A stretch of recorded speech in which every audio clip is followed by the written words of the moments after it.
శివాలయంలో విగ్రహాలు ధ్వంసమయ్యాయి. Nacharam police station పరిధిలోని నాచారం చౌరస్తాలో శివాలయంలో ఈ ఘటన చోటు చేసుకుంది. నాగదేవత సుబ్రహ్మణ్య స్వామి విగ్రహాలు ధ్వంసం చేశారు గుర్తు తెలియని వ్యక్తులు. ఆలయానికి చేరుకుని క్షుణ్ణంగా దర్యాప్తు చేస్తున్నారు పోలీసులు.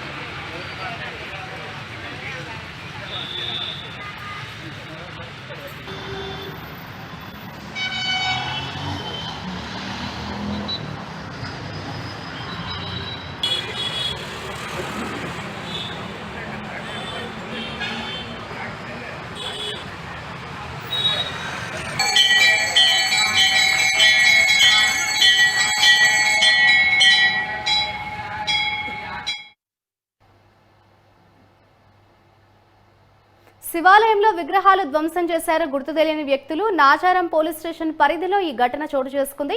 ఇదే అంశానికి సంబంధించిన మరింత సమాచారాన్ని మా క్రైమ్ బ్యూరో చీఫ్ కృష్ణ అందిస్తారు. కృష్ణ, చెప్పండి, నాచారం పిఎస్ పరిధిలోని నాచారం చౌరస్తా శివాలయంలో విగ్రహాల ధ్వంసం ఘటన అయితే చోటు చేసుకుంది. అంటే ఎన్ని గంటలకు ఈ విగ్రహాలు ధ్వంసమయ్యా ఏమైనా తెలుస్తోందంటారా కృష్ణ?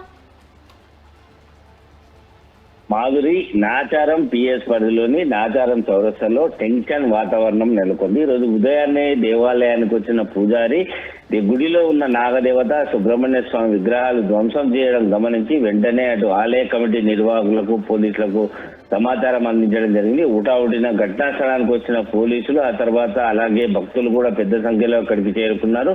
శివరాత్రి పర్వదినం జరిగి కనీసం 2 రోజులు కూడా కాలేదు. అప్పుడే గుర్తు తెలియని దుండగులు కావాలనే దేవాలయంలోకి చొరబడి నాగదేవత సుబ్రహ్మణ్య స్వామి విగ్రహాలు ధ్వంసం చేయడం స్థానికంగా టెన్షన్ వాతావరణం నెలకొంది. వెంటనే ఈ దేవాలయంలోకి చొరబడి విగ్రహాలు ధ్వంసం చేసిన దుండగులను అరెస్ట్ చేయాలంటూ కూడా భక్తులు పెద్ద సంఖ్యలో ఆందోళనకు దిగడం కూడా జరిగింది. పోలీసు ఉన్నతాధికారులు కూడా అక్కడికి చేరుకొని వారికి నచ్చజెప్పే ప్రయత్నం కూడా చేయడంతో కొంత టెన్షన్ వాతావరణం నెలకొంది. అయితే చుట్టుపక్కల దేవాలయంలో ఎలాంటి సీసీ కెమెరాలు లేకపోవడంతో చుట్టుపక్కల ప్రాంతాల్లో ఉన్న సీసీ కెమెరాలన్నింటినీ కూడా అటు నాచారం పోలీసులు పరిశీలిస్తున్నారు. ఖచ్చితంగా ఈ దేవాలయంలో విగ్రహం ధ్వంసం చేసిన దుండగులను అరెస్ట్ చేసి రిమాండ్ చేస్తామని చెప్పేసి ఆ భక్తులకు ఎవరైతే దేవాలయం దగ్గరకు వచ్చి ఆందోళనకు దిగారో వారందరికీ కూడా హామీ ఇవ్వడం జరిగింది. ఇదేదో కావాలనే ఈ దేవతా విగ్రహాలను ధ్వంసం చేసినట్టుగా కనపడుతోందంటూ ఆలయ పూజారి కూడా పోలీసులకు ఫిర్యాదు చేయడంతో ఈ ఘటన పైన నాచారం పోలీసులు కేసు నమోదు చేసి దర్యాప్తు చేస్తున్నారు. Madhuri. Right, thank you Krishna.